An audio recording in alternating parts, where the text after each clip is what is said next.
Bonjour et bienvenue dans Outdoor Minds. La chance, c'est ce petit quelque chose d'imprévisible qui change tout. Un alignement de circonstances, une rencontre inattendue, un moment où tout bascule. Mais est-ce vraiment un hasard ou une aptitude à saisir l'instant, à oser au bon moment? Je suis Armelle Solélac, serial entrepreneur, investisseuse et double tour du mondiste. Pour cette 7e saison, nous partons à la rencontre de celles et ceux qui ont croisé la chance ou qui l'ont provoquée. Athlètes, entrepreneurs, investisseurs, ils nous racontent les coups de bol, les signaux faibles et les carrefours invisibles où tout s'est joué. Allez, c'est parti pour une nouvelle rencontre. Cet épisode d'Outdoor Minds vous est offert grâce au soutien d'Above & Beyond, le fonds d'investissement Early Stage, spécialiste des secteurs du tourisme, des sports et des loisirs. Bonjour à tous et bienvenue dans cet épisode d'Outdoor Minds avec Laura Pinault. Bonjour Laura. Bonjour Armelle. Alors aujourd'hui, on est accompagné de Pénélope qui est en classe de première STMG au lycée L'Argenté à Bayonne. On fait un petit coucou à toute la classe de Pénélope et tout à l'heure, elle nous posera une question. Mais pour commencer, Laura, est-ce que tu pourrais nous dire s'il y avait dans ton enfance des signes un peu précurseurs de la suite qu'a pris ta vie personnelle, sportive et professionnelle ? Eh ben moi, j'ai quand même eu la chance de grandir dans une famille très sportive. Déjà, ma grand-mère à l'époque était un peu une athlète de haut niveau, faisait beaucoup d'athlétisme. Ma maman et mon papa ont toujours fait énormément de sport depuis leur plus jeune enfance. Donc ça, c'est déjà un petit peu un patrimoine génétique qui est là depuis le début. Où moi, je me souviens déjà à 6 ans, ils nous emmenaient faire des balades à vélo de plusieurs heures déjà tous les week-ends. Donc j'ai déjà été baignée là-dedans. Et en fait, depuis toujours, j'ai fait 9 ans de tennis. Ensuite, j'ai fait 2 ans de boxe jusqu'au moment où j'ai enfin trouvé ma passion pour l'escalade l'été de mes 17 ans en 2017. Alors attends, parce que de la boxe à l'escalade, il y a quand même un petit pas. Est-ce que tu peux nous expliquer ce qui s'est passé cette année-là ?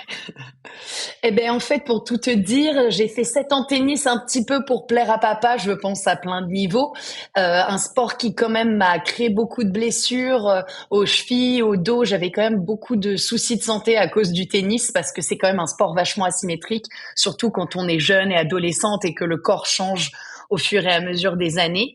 Et donc, il y a un moment où j'ai arrêté le tennis pour arrêter de me blesser. C'est là que j'ai trouvé la boxe où je me suis éclatée parce que j'adorais les entraînements, l'effort physique et un peu le dépassement de soi. Jusqu'au moment où mon coach avait pris un peu trop d'élèves, il avait plus le temps de nous entraîner. C'est moi qui me retrouvais à entraîner tous mes copains pendant les cours de boxe, où à un moment, je me suis dit, bon, là, j'en ai un peu marre.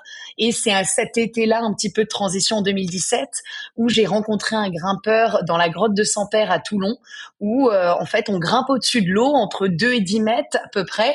Et il m'a emmené, en fait, pendant 4 heures, grimper sur ces belles falaises toulonnaises. Et je suis vraiment un peu tombée amoureuse de cette discipline. Et depuis ce jour-là, je n'ai plus arrêté de grimper. Alors, est-ce que tu peux nous raconter un peu les grandes étapes de ta carrière sportive jusqu'à aujourd'hui et puis peut-être quelques-uns des grands accomplissements que tu as fait parce que tu as quand même fait des premières assez impressionnantes? Je pense que moi, l'année 2025 a été ma plus grosse année d'escalade de loin. Et ça a un petit peu commencé à la fin de l'année 2024 où j'ai réussi à faire la 2e ascension féminine d'une fissure qui s'appelle Green Spit à Valle dell'Orco en Italie. Et en fait, une fissure, pour expliquer aux auditeurs qui peut-être ne connaissent pas, c'est un style d'escalade où on met nous-mêmes nos protections pour ne pas tomber au sol, en fait, dans la fissure. Et donc, je suis pendue à mes mains et à mes pieds qui sont dans la fissure pour ne pas tomber. Et cette fissure, ça a été pendant longtemps une des plus dures en Europe. Et donc, de faire la 2e ascension féminine, ça a déjà ouvert un petit peu une des portes du monde de l'escalade professionnelle. Et ensuite, en second plan, début de l'année 2025, j'ai réussi avec ma partenaire américaine Kate Gilligan à faire la première ascension féminine du Triple Crown, qui n'avait jamais encore été fait par des femmes alors que ça avait été fait par des hommes depuis 20 ans. Et cette ascension du Triple Crown au Yosemite, elle consiste à grimper les 3 plus grosses montagnes, El Capitan, Half Dome et le mont Watkins, ce qui représente 2200 mètres d'escalade en moins de 24 heures. Donc ça a été déjà une grosse ascension. C'était très compliqué. J'ai quand même mis 6 mois de ma vie entre parenthèses où j'ai plus travaillé. Kate ne travaillait non plus. Et toutes les deux, on s'est dit, là, on se met à fond dans ce projet parce qu'on sait ce que ça va demander. Ça demande une grosse énergie, beaucoup d'heures d'entraînement et une grosse implication au niveau mental et physique où on a pris quand même des gros risques. C'était quand même très dangereux et il fallait vraiment être à 100% dans ce projet. Et on a réussi à ne pas se blesser. Il n'y a pas eu d'accident et tout s'est bien passé. Et je pense que ça a un petit peu marqué l'histoire du Yosemite et rajouté une petite pierre à l'édifice des femmes dans le Yosemite. Donc très contente de cette ascension. Et pour te dire, la dernière ascension dont j'ai été un peu le plus fière et que j'ai mis beaucoup d'énergie, c'est la première ascension du Wet Lycra Nightmare. Donc c'est un autre big wall au Yosemite parce que j'ai passé 8 mois de mon année 2025 là-bas, donc c'est encore là-bas. Et c'est une grande voie qui fait 270 mètres, donc 9 longueurs, dont la longueur clé en 8B. Et j'ai mis 3 jours, justement, le jour de l'enchaînement, où j'ai réussi à faire chaque longueur en libre sans tomber. Waouh. Alors, comment t'as fait entre l'été à Sainte-Père et puis ce parcours-là? Parce que moi, ce qui m'impressionne aussi particulièrement, c'est, sans offense, hein, mais à quel point ça a été très rapide. Quelles sont les étapes pour arriver finalement de zéro à très haut niveau? Ben en fait, pour tout te dire, c'est la passion. Moi, je suis tombée dans l'escalade et j'ai tout de suite été passionnée. Donc moi, je grimpais quand même 5 fois par semaine. Donc ça fait à peu près 7 ans que je grimpe 5 fois par semaine.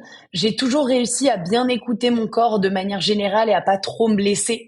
Parce qu'il fait qu'à un moment, si tu commences trop vite, trop fort et que tu te blesses, bah c'est vrai que ça ralentit ta progression assez drastiquement. Donc moi, j'ai réussi à quand même pas me blesser trop en 7 ans, à toujours réussir à grimper, à beaucoup grimper en extérieur.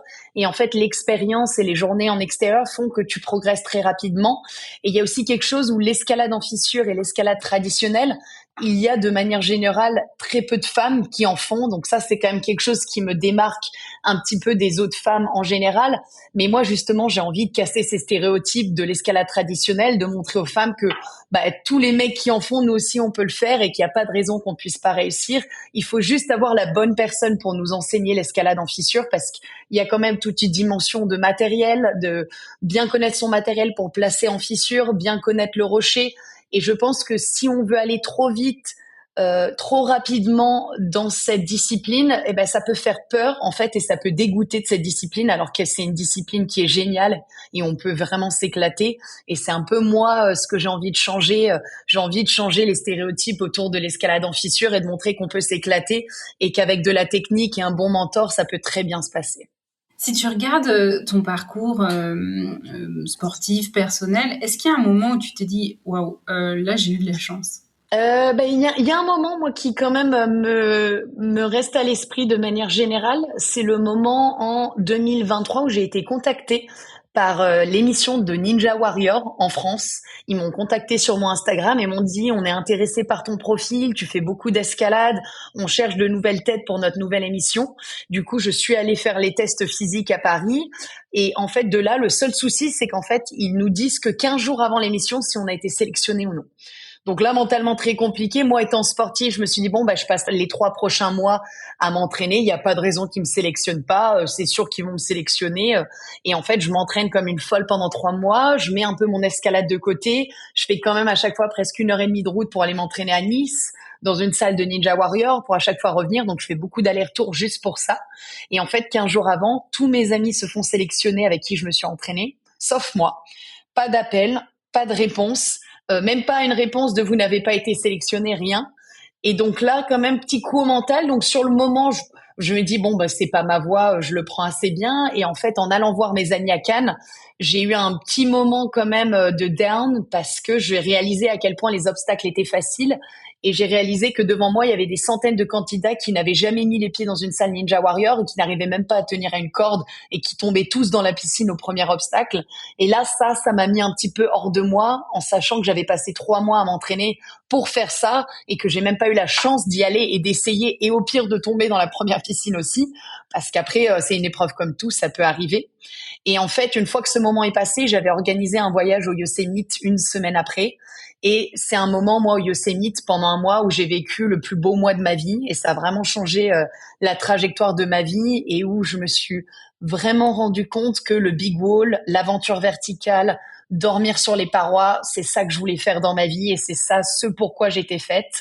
Et donc maintenant, en rétrospective, quand je regarde à ce moment, je me dis, bah oui, en fait, Ninja Warrior, c'était pas du tout ma voie. Et quelqu'un là-haut m'a dit, non, non, Laura, on veut pas que tu y ailles. Ne va pas là, va au Yosemite, ça va changer ta vie. Et en effet, ça a changé ma vie, hein. Alors du coup, est-ce que tu crois à une forme de chance ou est-ce que tu penses que c'est quelque chose qui se provoque?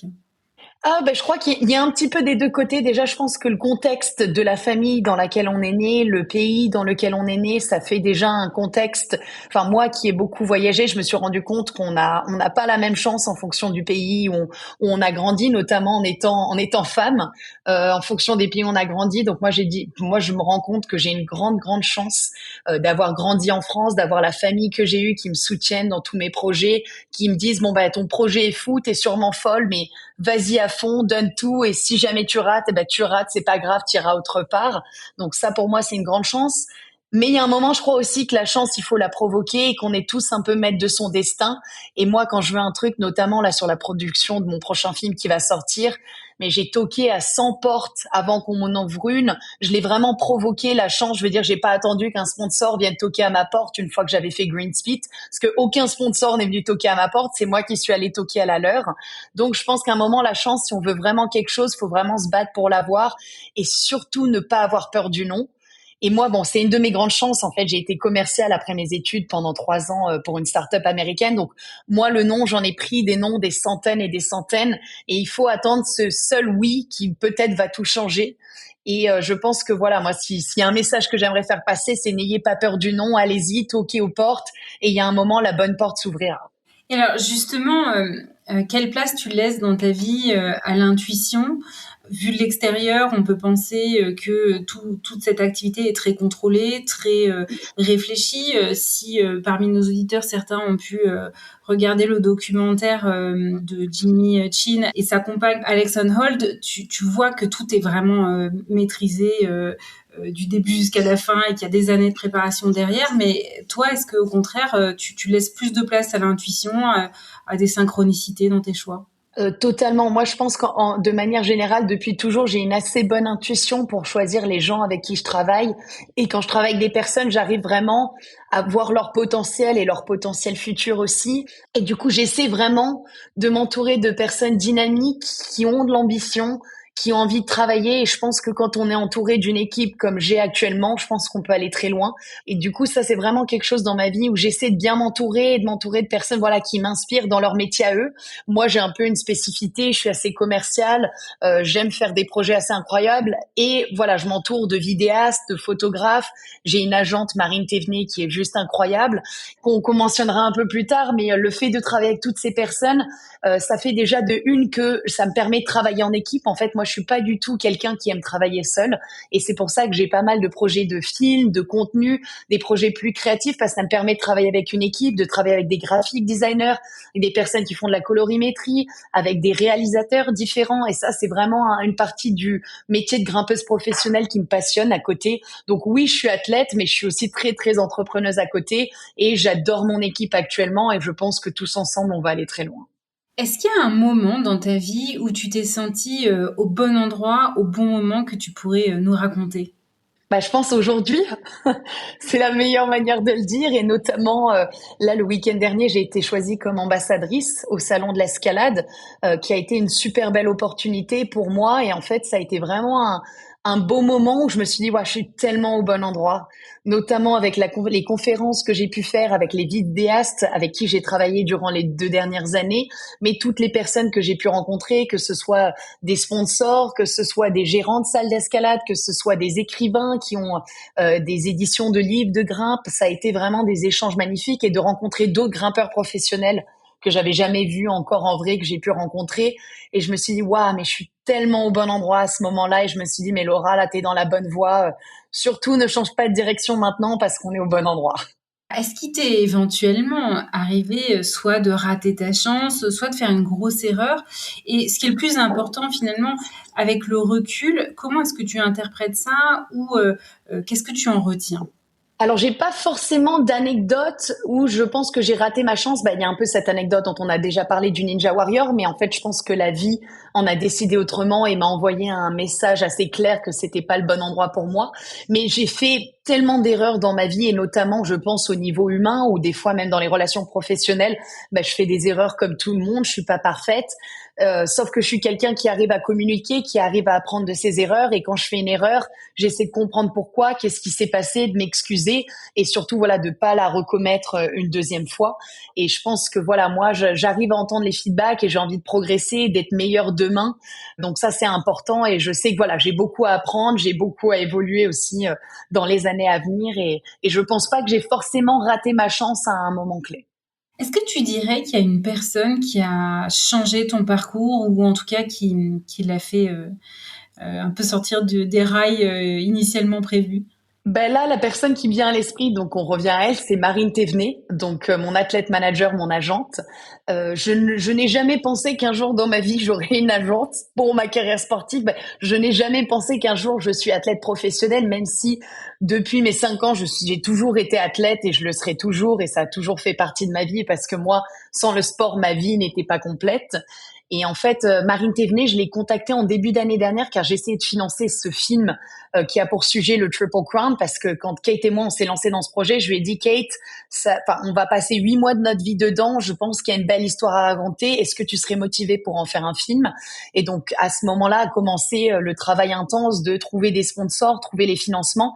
Moi, j'étais pas du tout une athlète connue, Kate non plus. Donc trouver des financements pour un film de cette ampleur au début, c'était un énorme challenge et je pense un des plus gros de ma vie. Pour l'instant, c'était à la hauteur du challenge du Triple Crown. En fait, c'était 2 challenges en même temps en parallèle.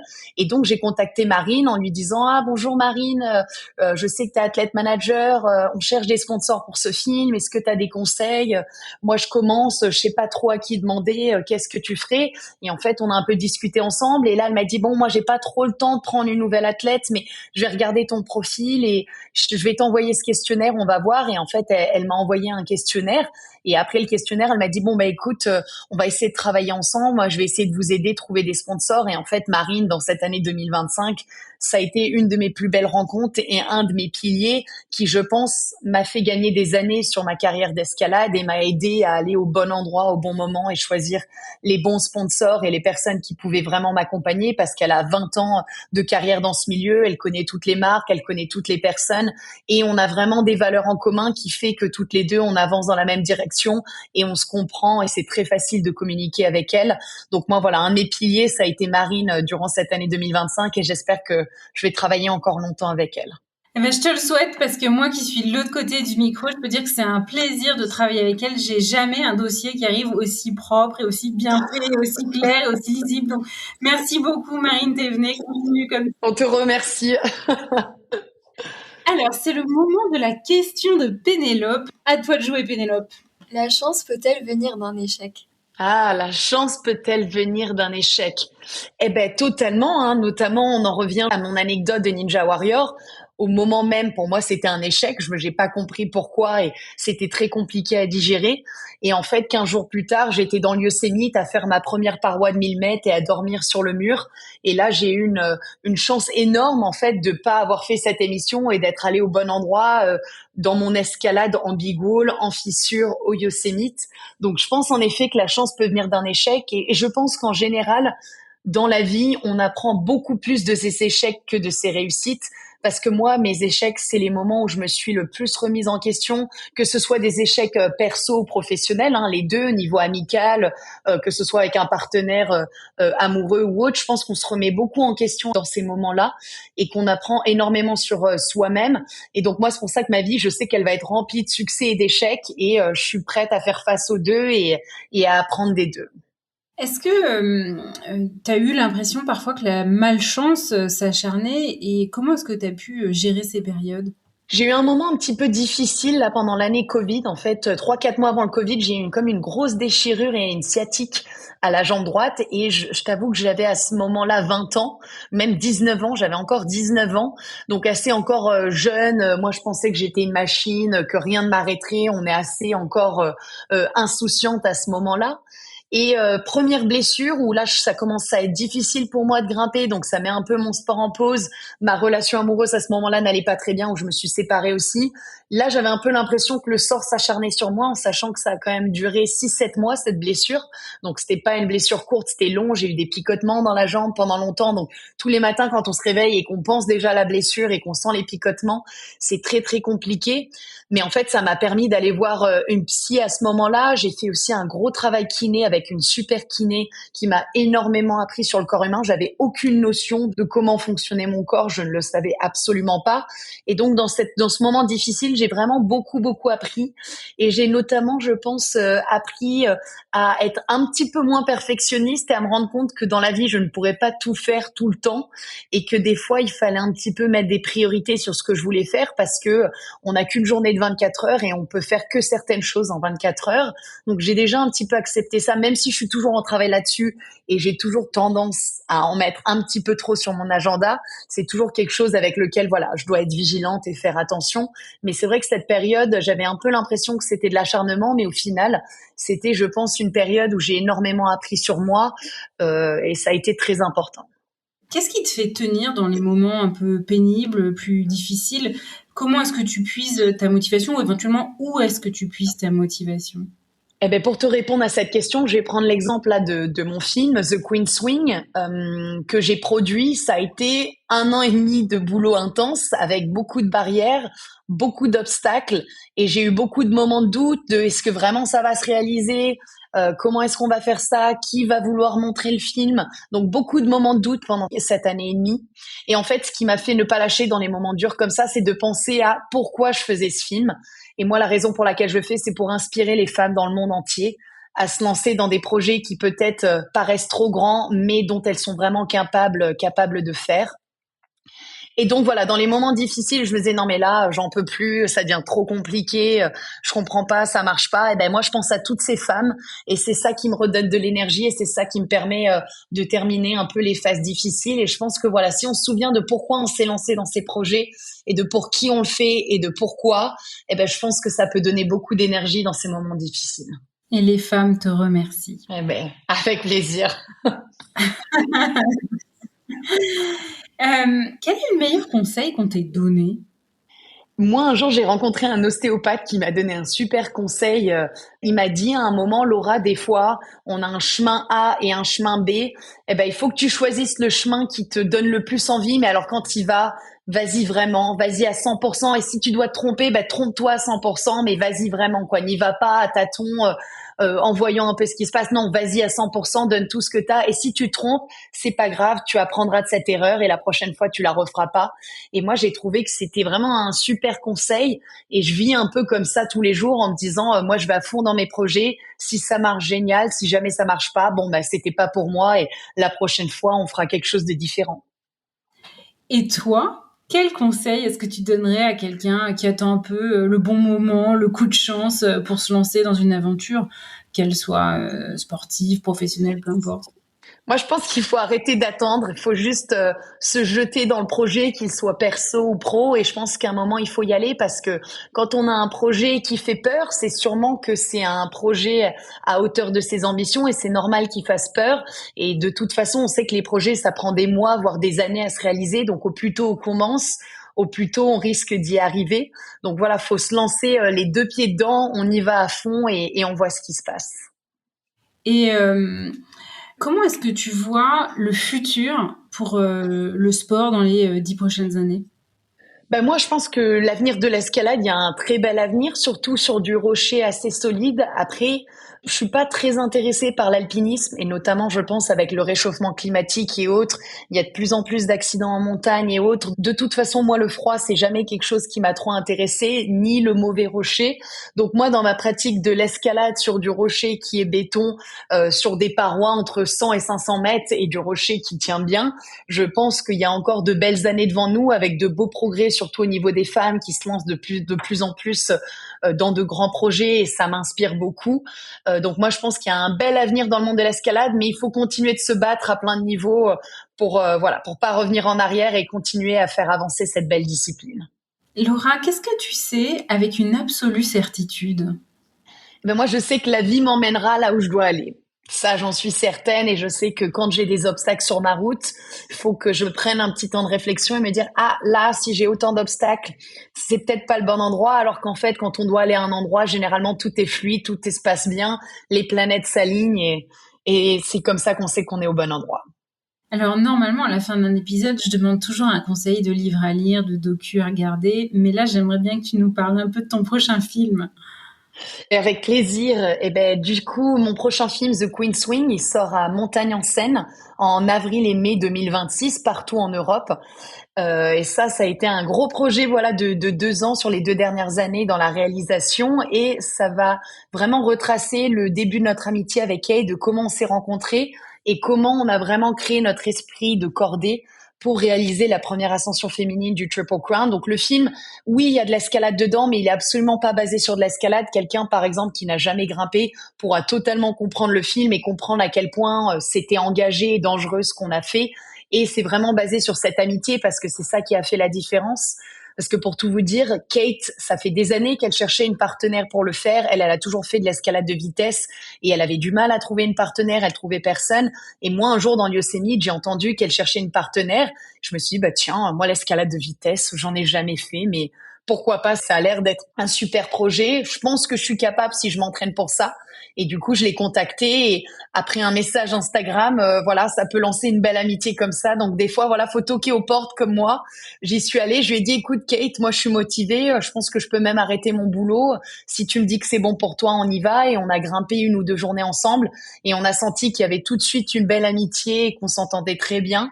Et c'est à ce moment-là qu'on a dit, bon, ben ok, on s'entraîne pendant 6 mois, on part dans le projet et on donne tout ce qu'on a au moment même. Et après, voilà, il va falloir venir voir le film pour savoir si oui ou non on a réussi à le faire en moins de 24 heures. Je ne dévoile pas la surprise, mais il faut aller au cinéma à Montagne-en-Seine le voir. On y sera.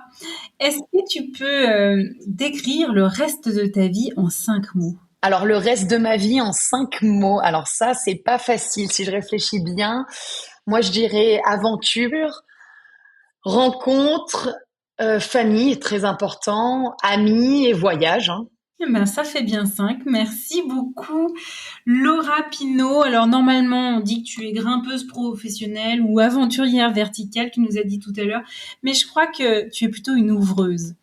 Et je te remercie beaucoup d'avoir partagé ton expérience avec nous aujourd'hui. Ben, merci beaucoup, Armelle. C'était un plaisir. Voici les 4 points clés à retenir de cet épisode. Le premier, n'ayez pas peur de toquer aux portes ou d'envoyer un DM sur Instagram. Il y a forcément une porte qui finira par s'ouvrir ou quelqu'un qui vous répondra sur Insta. Le deuxième point, dans la vie, on apprend beaucoup plus de ses échecs que de ses réussites. Le troisième point, pour réussir, entourez-vous, prenez soin de votre corps, mais aussi de votre santé mentale.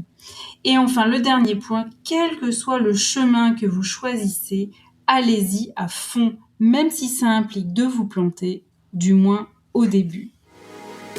Merci à tous d'avoir écouté Outdoor Minds. Cet épisode vous a plu? Je vous invite à le partager autour de vous et à me soutenir en mettant une note de 5 étoiles avec un commentaire sympa. Cela m'aidera beaucoup pour faire connaître ce podcast et mettre en lumière tous ces leaders qui le méritent.